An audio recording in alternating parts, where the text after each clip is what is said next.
Sa isang barangay sa Pilipinas, hindi ka makakakonekta sa Wi-Fi hanggang di ka pa naghuhugas ng pinggan. O, tama ang narinig mo, ang Wi-Fi password nila ay maghugas ng pinggan mo na.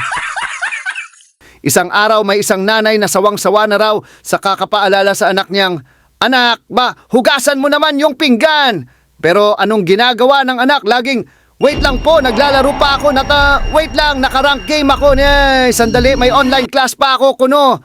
Kaya naisip ng nanay, paano kaya kung modernong paraan ang gamitin niya? She asked the barangay's computer shop admin, "Kuya, palitan natin yung Wi-Fi password, gawin nating maghugas ng pinggan muna." At ayun na nga, no hugas, no internet, no effort, no ML, no dishwashing, no TikTok. Imagine mo to, kuya, anong password ng Wi-Fi? "Anak, nasa lababo ang sagot." Charot! May mga kapitbahay pa raw na napahugas ng pinggan kahit hindi nila bahay. Baka sakaling makakonekta. But seriously, ang husay ng strategy, di ba? Hindi lang ito tungkol sa pinggan. It's about discipline, responsibility at yung tinatawag nating digital parenting in the Philippines setting. Simple pero swak sa panlasa ng mga Pilipino. Kung may ganito rin sa barangay nyo, comment down below.